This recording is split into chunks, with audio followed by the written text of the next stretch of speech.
Let's review the newspapers. Welcome aboard. This is the news review segment on the AM show. My guest in the studio, Ishaku Ibrahim, senior lecturer at UPSA Law School, Nanaya Sapong, political assistant to Alan Tremantain, and Remy Edmondson, national secretary of the PPP. Three gallant gentlemen in the studio with me. You're welcome to the AM show. Thank you. Good morning. Good morning. Nanaya, it's been a while we saw you here. Yes, and Busy with campaign activities? I was going around the country.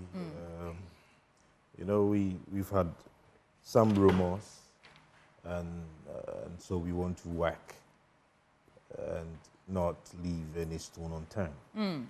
So let's start from there then. Give us what's on top of your mind this morning. Our leadership has really disappointed us. Trust me. Driving through the length and breadth of this country in the past 2 to 3 weeks on road,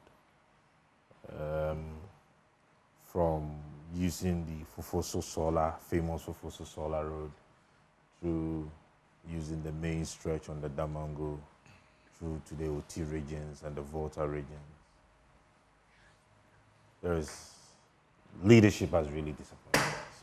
Okay. I wonder if they have stopped using the roads. What did you see? The roads are so bad. So very bad.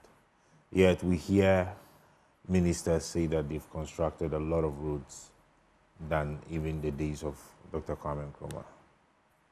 Well, I'll show you some videos of some of the roads I used. And they are so deplorable. Okay. Ghanaians, we have a responsibility. We have a responsibility to tell the truth to the face of leadership in December. We have a responsibility to take our lives into our own hands and the future into our own hands. I did not use the airlines. And if you're driving and you see also how damaged and destroyed our water bodies have become.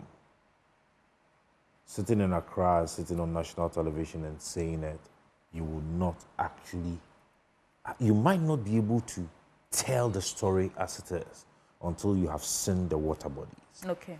It is so much destroyed, really. It is so much destroyed. I'm sure it will come up in the course of discussion. So let me go around for the initial takes and then I'll come back to you. But I just wanted to chip in that, I mean, they are in fact building some new roads. Maybe we are not doing well maintaining the old ones, and that's why it's deteriorating to that if we level. Actually ensure that our contractors and engineers do the right the quality of work, yeah. You know, Fofoso Solar like that has been, that's the Eastern Corridor Road I'm talking about. It's been on our budget for so many years. Only for, I think it was the NDC, they said they had done it. And today, how many years down the line? Right. In less than 10 years. Okay, hold for me. Mr. Ibrahim. Yes, thank you very much. Well, what is in my mind today, I think today is an important day for many of our final year law students across the country. But today is the day that they are taking the Makola entrance exam to proceed to become professional lawyers. So I just want to wish all the candidates good luck, especially final year students of the University of Professional Studies, where I teach. And I was also privileged to be one of the lecturers who were preparing some of them for the entrance exam. Okay. Just want to urge them to relax. I mean, the exam sometimes is not very difficult. The difficulty is to panic and stress yourself so much and overthink. So I just want to ask them to relax. And by 12 o'clock, if you relax, your paper is handed over to you. You just relax, I think you'll get it through. So don't overthink, don't overreact. Just relax. Yes, just relax. Okay, I hope they actually take a cue from then relax. I don't know how relaxed I was just going about to into ask, the examination relax hall. how? Oh, yeah. I mean, yeah, but yeah, it's a good thing to encourage them to relax. Yes, Your teacher is relax. saying relax, so please relax. Remy, Yes, really. your take now. Yes, so December 7th elections is coming up. And to my people of Domikwabina elections, just to inform you that I'll be filing my candidacy for the parliamentary elections. Okay. For the Domikwabina constituency next week, when the EC will open nominations from 9th to 13th. of September. So I also Why?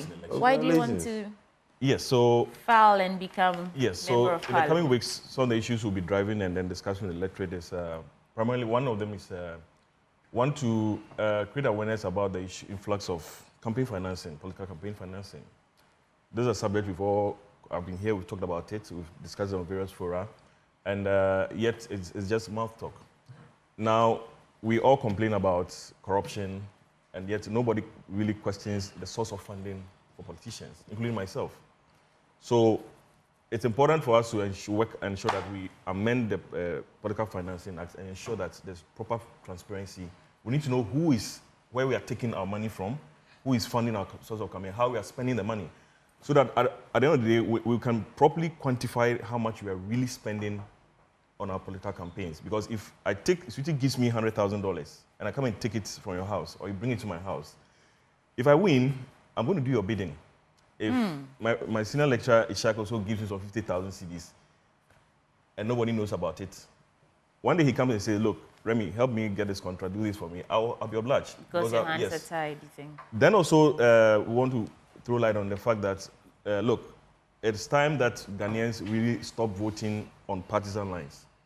Because once you stick to a particular, let's ask ourselves, how many times do we really follow our MPs to see what the issues they vote about? But you're going to be contesting on the tickets of a political party. Yes, but I'm talking about PPP. I'm talking about yes, but I'm talking about it's about the issues. Often we find our parliamentarians voting in block. That's what I'm talking about.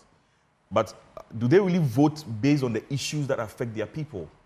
And how well do they interact with the people they say, okay, tell them, okay, this area, these are your issues. I'm going to Parliament. I'm going to probably lay this bill. I'm going to probably fight against this bill to ensure that it will be in your interest. But we find MPs voting in block. The party A says this, and we told that line. Recently, just right. Let me just touch on the.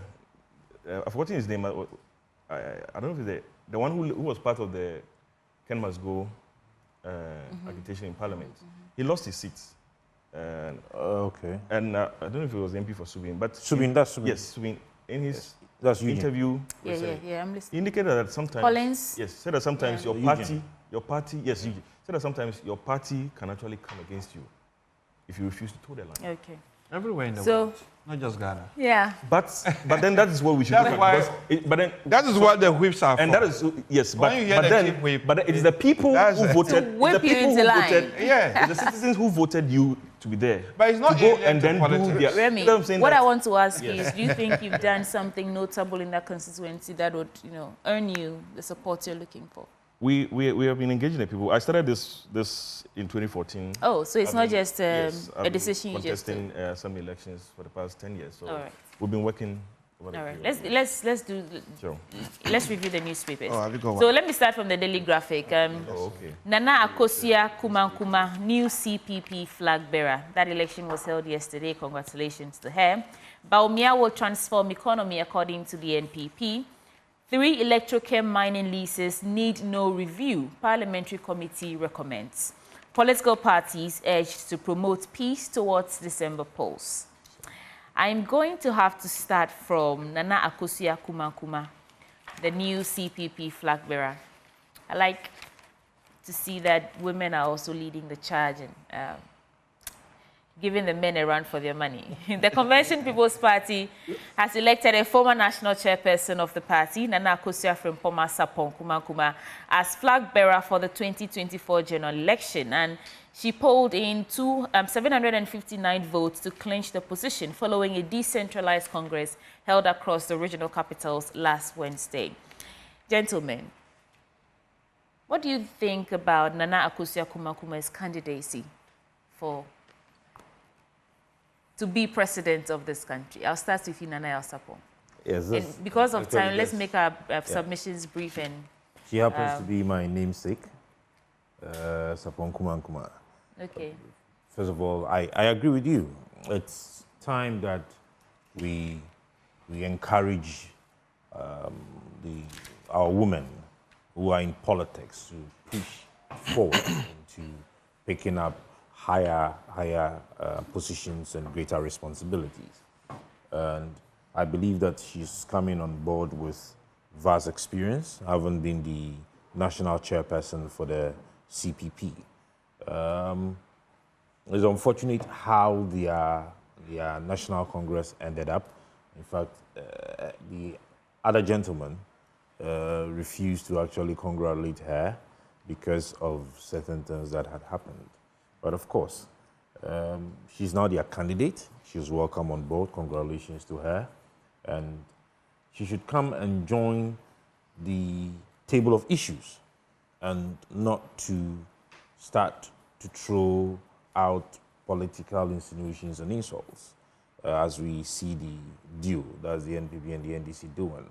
I believe that 2024 elections should be based on issues. Okay. We should be dealing with issues that would see to the improvement of the living standards of Ghanaians and to see that Ghanaians are indeed living a prosperous life. I'm sure she'll be rolling out her plans. As a woman, everyone will be looking up to her to see what she's bringing up on board.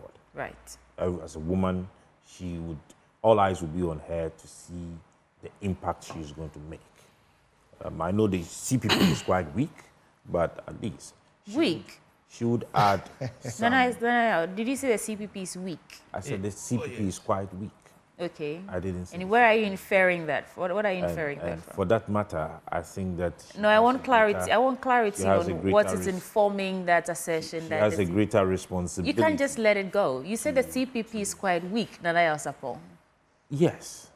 You and I agree, and you and I know. I don't agree. So I'm asking for clarity. Well, how would you feel if someone said that the Alliance for Revolutionary Change or the Movements for Change is quite weak? We have not contested it. And it's not agreeing to back it with facts. We've not contested in any national elections. This is our first time as an alliance. The CPP has been part of Ghana's politics since the days of Dr. Kwame Nkrumah. Looking at the trends and how it has performed and how it has come. Looking at how much they have allowed the NPP and the NDC to actually destabilize their base, all right, moving away from the center. I think that she has a greater responsibility, and she has a lot of work to do. You know, trying to put the base together and trying to push them into becoming a united force. So do all the other political parties. They have a lot of work to do. But hold on for me a second. Okay. Let me come to Mr. Ibrahim. Yes. Mr. Ibrahim. Yes, first of all, congratulations to her. I think she has done well for herself. Yes, I think, as you said, since independence, this is a major achievement for a political party to have made her their flag bearer. Even though, as we saw on TV, the opponent refuses to congratulate her, which I think is not good for our democracy. Having said that, I would like to use the opportunity to actually congratulate the NPP for finally getting the affirmative action done. Because affirmative action is very, very, very important for us as a country.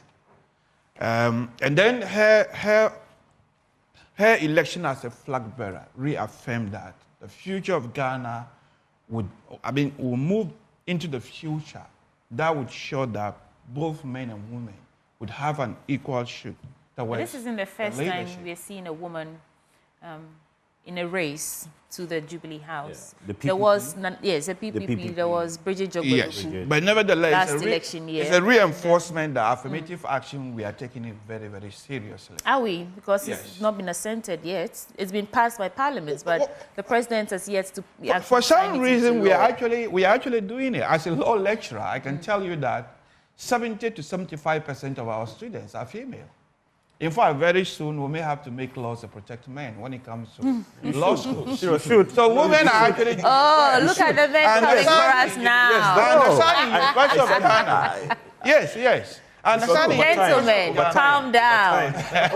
Calm down. Yes, but then affirmative action... You need no protection from women. If anything, we are... I mean, some places. Look, affirmative action doesn't mean that they are going to just promote women. When you look at it, it takes its foundation from CEDA, Convention for the Elimination of All Forms of Discrimination Against Women. Right. It called for introducing temporary special measures to favor women. just in the recognition of historical injustice that has been done to women. Yeah. So when it comes to law school, that they are now taking about 75% of the students' population, then it will get to a point that we said, well, we don't need temporary special measures here. Perhaps men might need them so that it will be 50-50. So till we reach there, men need no protection. I think the goal is gender parity. I mean, in some places. Let's work towards there first, and then you can come in and tell us how we should protect you. You know, surprisingly, as he said, if you even go to the professional bodies, the chartered accountants and all that, the law schools, the women are more than the 60% now. Yes, sir. And I was actually, if you look into the GTP, Ireland is allocated 60% of positions for the young and women. And I was wondering, we are the men. Position has it allocated? Oh, yeah, of course. When he comes into power, all the appointments. Okay, I'll come back to you. Remy, let me take your submission yes, the Progressive People's Party congratulates Nana on her election as a flag bearer. Think she's going to give you a run for your money? No. For the PPP, Not at all. And I'll tell you why. I mean, it's quite unfortunate that her tenure as chairperson for the CPP since she was elected in 2020 was marked by a multitude of court cases. And this actually robbed the CPP of the opportunity to fully participate in the political dialogue and then inform Ghanaians about some of their policy positions over the years. But nevertheless, I see this as a fresh start for not only Nana Sabankuma herself, but the CPP itself as a political party. And it's also an opportunity for her to rally. Like my colleagues are saying, yes, it appears the elections didn't go too well, but then much depends on her to now reach out to all the other factions who may not be too happy with how things went, and then rally everybody on board to support this campaign. I mean, at the end of the day, the CPP may not win, but then their policy proposals, their manifestos may, sometimes it's a fact that the NPP, NDC, eventually when they win, they take some of the ideas that we, the alternate parties, put up. And for us, we don't have any complaints about it because we are interested in seeing that the country is governed properly. So if they appropriate it, then use it. It's still a plus for us. Okay. And then also, let me also congratulate the GCPP also had their Congress yesterday. Yes. So I also want to congratulate them. They elected Dr. Latte again as their flag bearer, and congratulations to Citizen Dazi, my friend, the General Secretary of the GCP, for retaining his position as well. There's a very interesting read here. I want to get into it. No food sells below 5 Ghana cedis, even corn. And this is still the Daily Graphic. In Ghana today, nothing you eat sells below 5 Ghana cedis, including roasted plantain, boiled and roasted maize, avocado, even coconut. Coconuts used to be a delicacy, a refreshing treat that you buy for 50 pesos, 1 cedi 50 pesos, went all the way to 2 cedis, and we thought, oh, that's a bit much. We are buying that for 6 cedis now. Minimum, yeah. And it says, in criminality and dishonest dog eats dog depravity, we have arrived at that point in our existence when something should have rocked us into change, as happened in 1979 when Rawlings struck. He became an instant hero because at his treason trial in 1978, the prosecution turned the accused defense into a manifesto. It was a play. We know the story of what happened. But how does it sit with you that as we sit here today, nothing you eat in this country sells below or sells at 5 Ghana cedis? Not even coconut. It wasn't mentioned here, but that's the first, because there's coconut right at the junction. And it's for 6 cedis. Yeah, that's for the small. Is 6 cedis. That's for the small size. And you know what I remember? What this brings to mind? That time when there was that currency, that change, there is no change in value. The value. I think that was the beginning of our woes. When the Bank of Ghana changed our currency. When we used to have 5,000 become 50 pesos or 5 cedi, I think. And they told us the value is the same, but I think that was the beginning of this downward slope that we experienced. But indeed, was it? It was. I mean, look at the amount of money you were going to carry around. No, but so is it about carrying the money? Nigerians still have that level of denomination. That wasn't the beginning of our woes. Right now, the economy is in my view, I do not think it was the beginning of our woes. Nana, what did you say? That I do not think, in my opinion, that economically that was the beginning of our woes. No. I'll hear your argument. I believe that at the time, if we had been able, beyond that moment, if we had been able to manage the economy well and had been able to block and dealt with the issues of corruption and dealt with the issues of wastage, we would not be where we are today. If we had been able to deal with the issues of agricultural production and manufacturing and adding value to the raw materials we have, if we had been able to indeed concentrate on export, all right, and bringing in a lot of inflows, we will not be where we are today. Okay. I mean, what do we see? You understand? What do we see today? So much of corruption. In Kufuor's time, if corruption was in thousands, yeah, if the wastage was in thousands, and we complained and we pushed him out, and we came into the John Mahama Atta Mills. You compose songs to push Kufuor out. Yes. This is a Friday morning. No, of course. Do you remember? The NPP. No, do you guys remember, I remember that the song? song? No, you said Kufuor. We thought it was the of course. worst I mean, that was times. the NPP. That was in 2008. Yes. Under Kufuor's tenure. But tenure. All right. And that was when only we had for this us to come and see 2024. economic crunch. You understand? Yeah. Now we move in. Then we spoke about corruption. And then comes Atta Mills John Mahama, friends and family. All right. Jida, and confirm we push them out. Then we bring in the man who says he's able to arrest the dollar. And the man who says that when the fundamentals are weak, the exchange rate will expose you. And we find ourselves with a man who is indeed a lawyer and has been fighting against corruption, as he says, and fights against human rights, whatever it is. In his tenure, we are not able to control the exchange, the forex.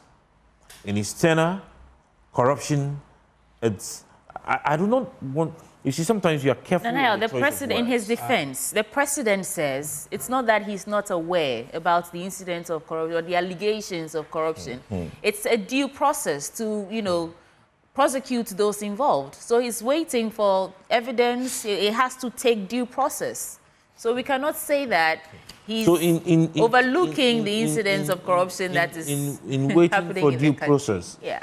I believe that the president and now the acting president, Alaji, should be able to at least tell Ghanaians the pragmatic and practical policy solutions that they intend to put or they are putting in place in dealing with the issue of corruption. But they have. Ghanaians have complained. In their manifestos. Which manifesto?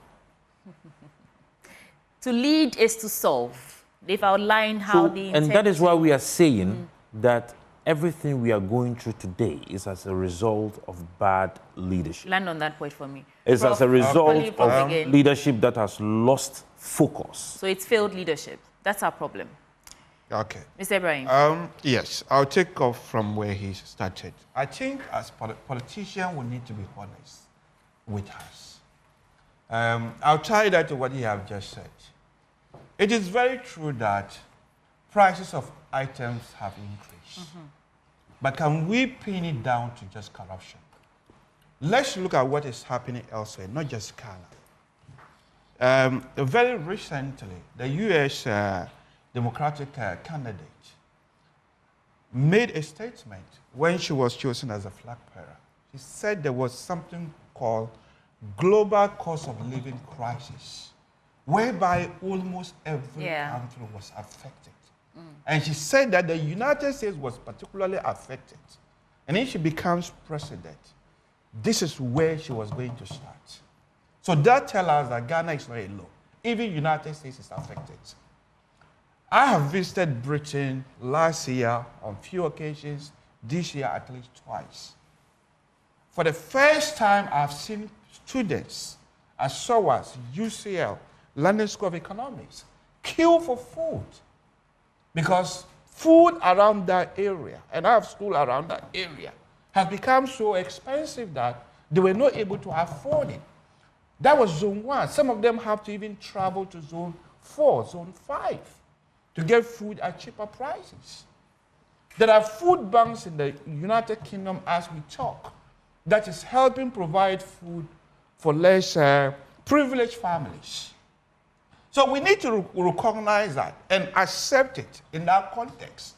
In and then there was accepting recently in accepting a it, lecture. you cannot compare. You Let just said that there are food banks. There was, yes, in there this was country, food banks. after our leaders have impoverished us, where are the systems so it's that's not, no, the point I'm trying us? to make is that if we are making these points, we have to make it in that context that Ghana is not in isolation. That the global cost of living is affecting almost every country, including the advanced countries. And I like the point he's making, but then some of the point is insincere. You see, you cannot remove yourself from the NPP. You were with them until last year. For you to talk like you were never part of it, the NPP blame is a blame for movement for change. Nobody. You understand that? Has said so that. the way you do it, it's not good. It doesn't show sincerity in politics. I agree with you. That So he said it's failed leadership. And you are saying that, yes, failed leadership, but he was part of that I didn't agree it's failed leadership. I said there is something called global cost of living crisis. No, I'm saying that is driving food inflation across the world. And Ghana is part of the global village. No, I beg to differ in the point. In terms of corruption, as you just said, you've made your point. Let me come. But you brought me in. Okay, let me. I'll give you the chance after to respond. I'll give you the chance to respond. Yeah. Yeah, what I'm saying, the point I was just making is that we need to be sincere. As you said, they have given us their manifestos. Some of them, as you mentioned, I'm bringing corruption because we are moving from global cost of living crisis to the corruption aspect. As you said, they have tried to deal with it.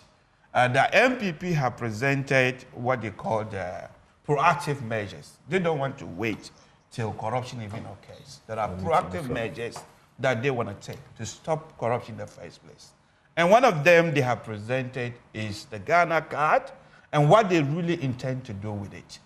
To make sure that the human contact with state institutions that will lead to corruption in the first place is minimized.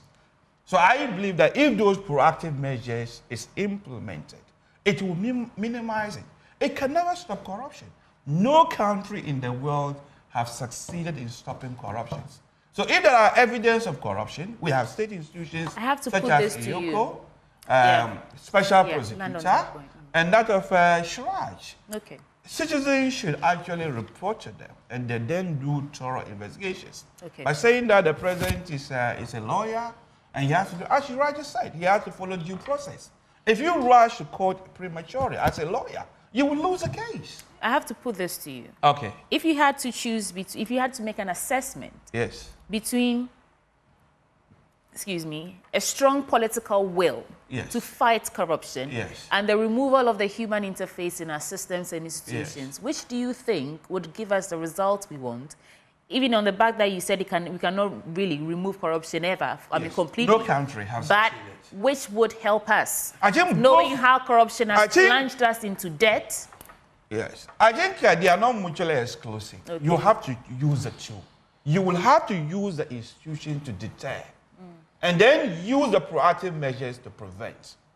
So if you do not deter, and then I believe in that regard, establishing the office of the special prosecutor was a good idea. Even though he has expressed frustrations, of which I understand him, because he's dealing with human institutions. Corruption by its nature is difficult to fight. Okay, let me throw that to Remy. Yes, sweetie. So. And we started from how we cannot buy anything. I mean, you know these issues. Just a second. Yeah, these issues. You've been quiet for a while, so. Yeah, so it's quite unfortunate. I think between 2017 to 2021, the finance minister told Parliament that we have spent about 2.47 billion cedis on the planting for food and jobs. Between then and now, much more has been spent, and even we are in the phase 2 of the PFJ program. I mean, these programs on paper sound very fantastic. And I mean, I always say that being in opposition doesn't mean you should always oppose all of government policies. Where it's good for the people, you love the government. But unfortunately, the implementation was also something else altogether. We then went to our one village, one dam project also, spearheaded by the ministry. Again, independent checks after we spent so much money on these exercise indicated that most of these were just not fit for purpose and have dried up.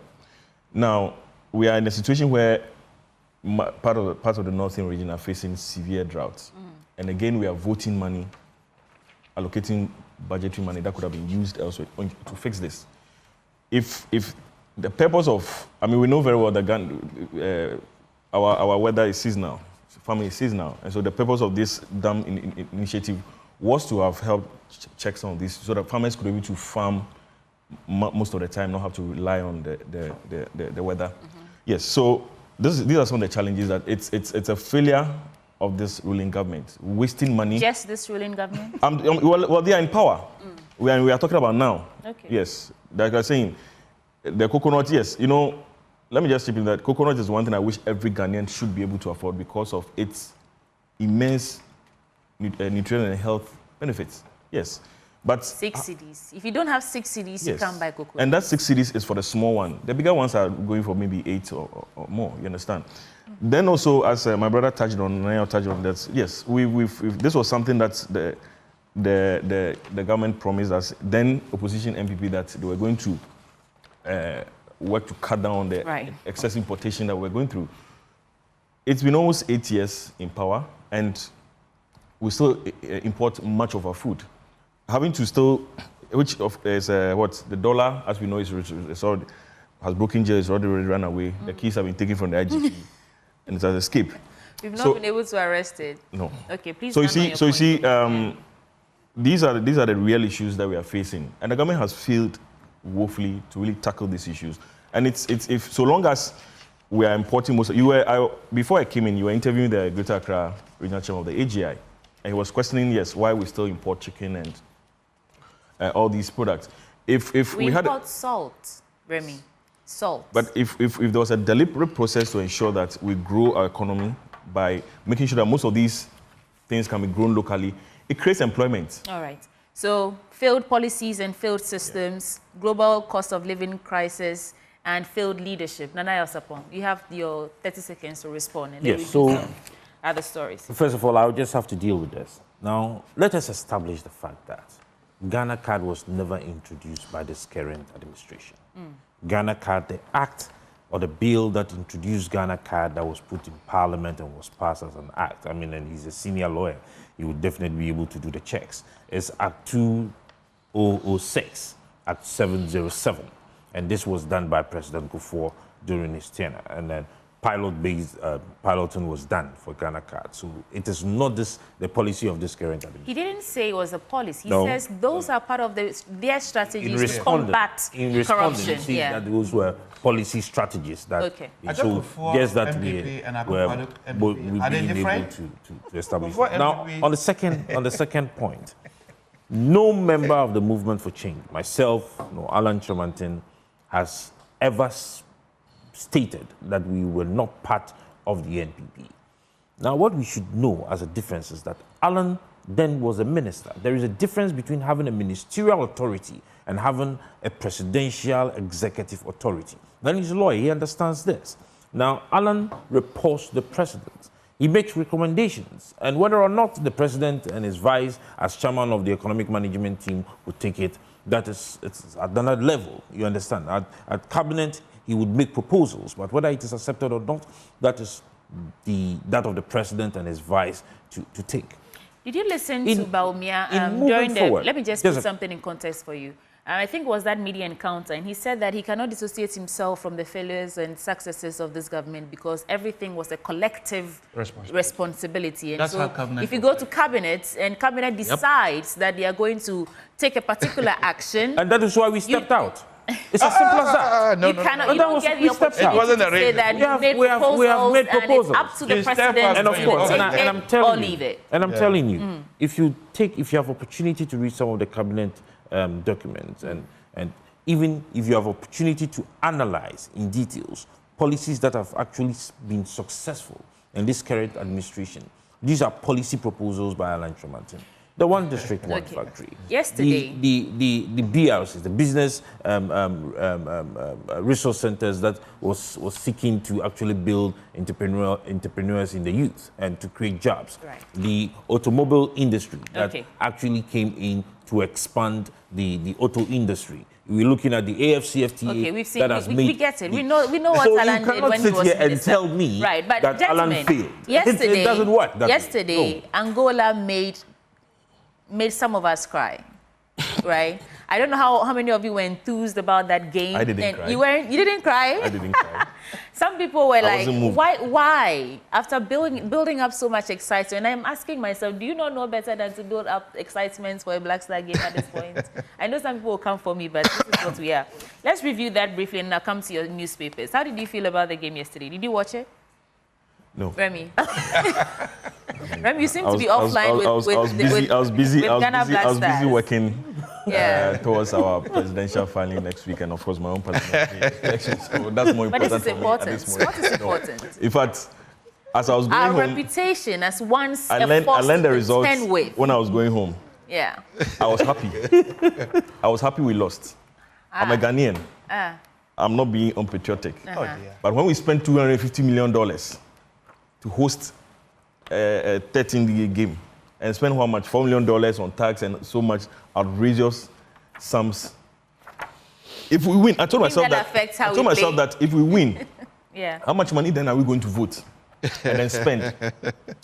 This government is on record to having spent much more than the prize money at stake when we go for tournaments. Okay. So for me, I would wish we don't qualify, but we use the opportunity to rebuild our sports. Look at the pitch they played on. It affected our players. It's terrible. It's not fit for purpose.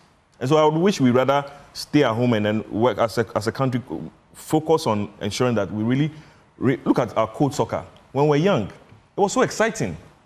There was a structured system that was feeding the Premier League clubs. But today, it's no more. Yeah.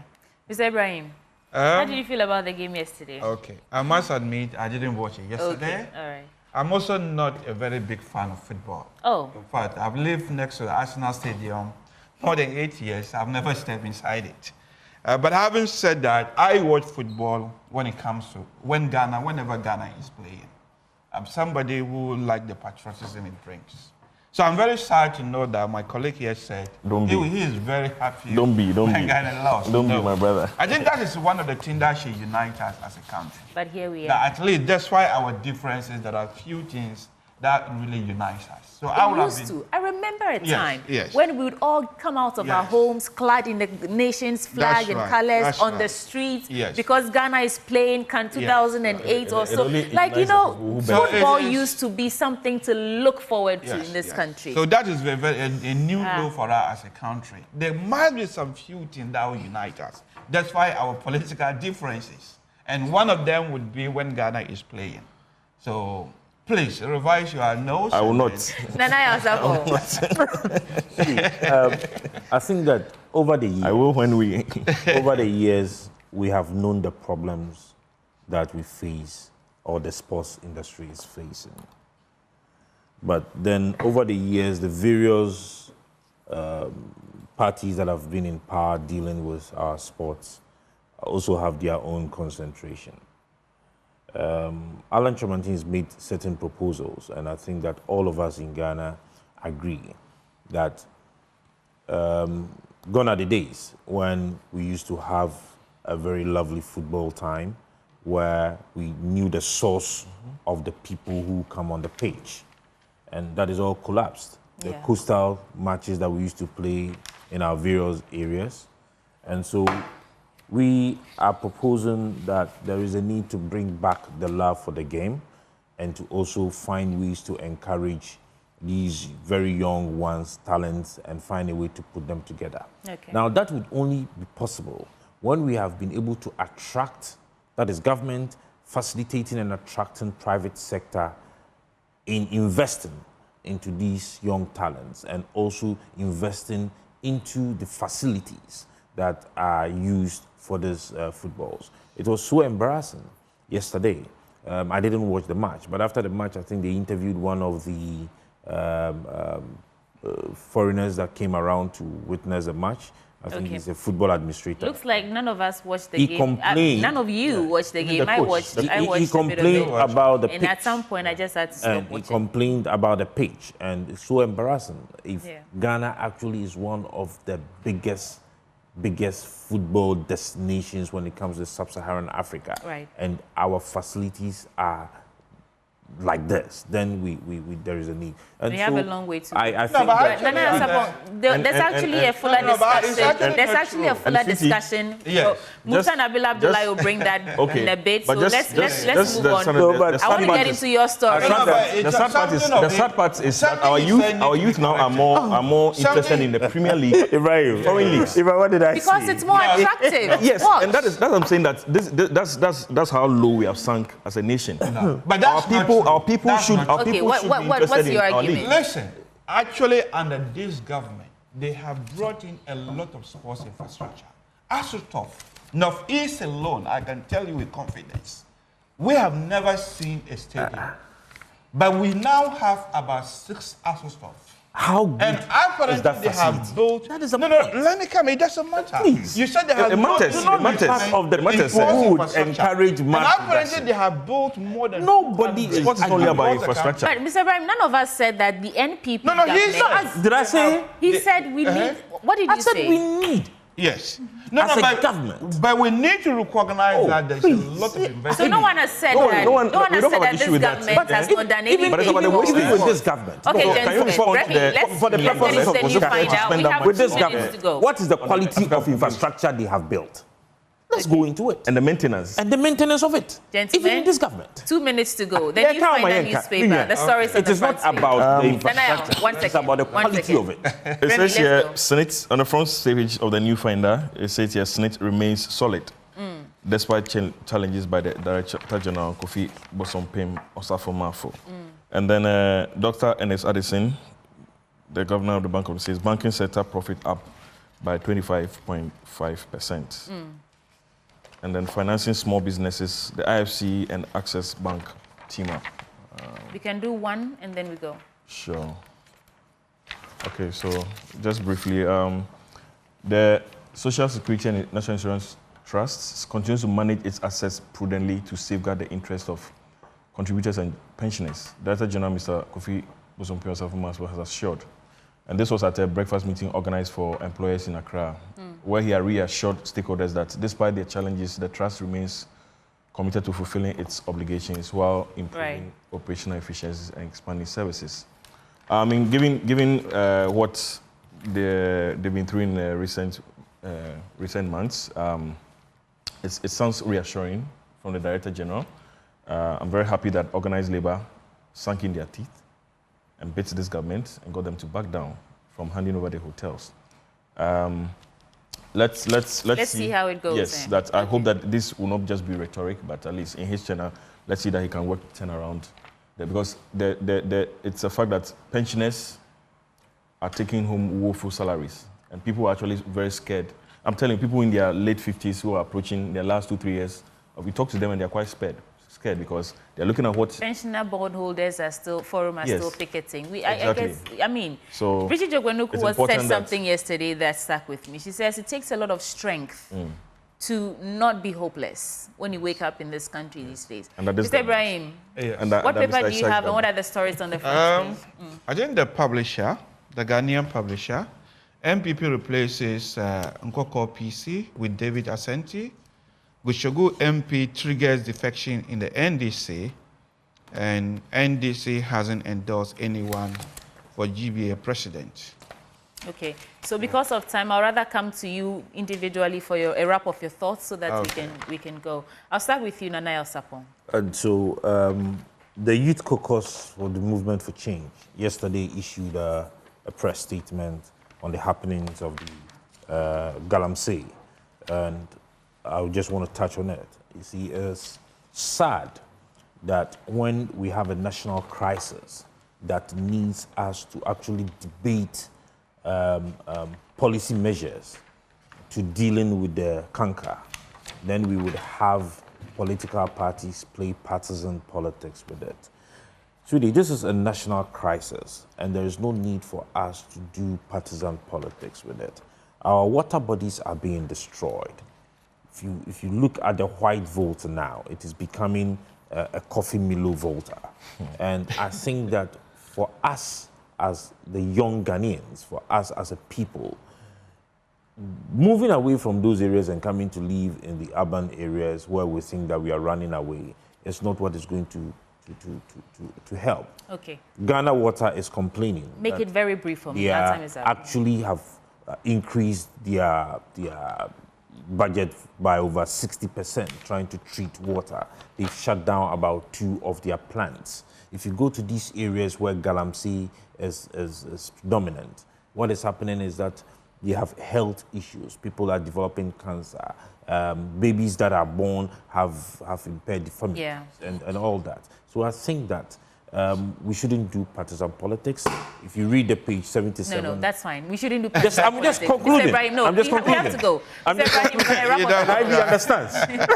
Ivy understands. I have concluded. Yes. I agree with him that we need to stop doing politics with galamsey and then take it as a national issue, because both 2 major parties have tried their best to deal with that issue, and they are really, we're all struggling. So it's a national issue we need to take. But what I take on is the story of the Gushagu MP that triggered defections in the NDC. I think him, Hassan Tampuli, and then Mohamed Amin Anta, they seem to be one of the most effective MPs from the northern region. I think he in particular, his constituency, I've had the opportunity to go around some of the villages. It's mostly rural communities, and the kind of health and educational facilities he has brought to the people. It doesn't surprise me that there is defection from the NDC to the NPP. Okay. Remy, take us home. So on Friday, next week Friday, 13th September at 3 p.m., the Progressive People's Party will file our presidential nominations with the Electoral Commission. We are currently making steps to finalize the processes. Which of Labera? That's a secret for now. We'll have a press conference. Secret? Yes. 92 days. Don't worry about that. It's a political strategy. My guest that joined me this morning for the news review which Joy will cover. Remy Edmondson, the General Secretary of the PPP, Mr. Ishaq Ibrahim, Senior Lecturer at UPSA Law School, and Nanaya Sapong, Political Assistant to Alan Shermanteng. And the PPP says their flag bearer is a secret till they file their nominations. Thank you so much for joining us on News Review segment. Sports is up next. Do stay.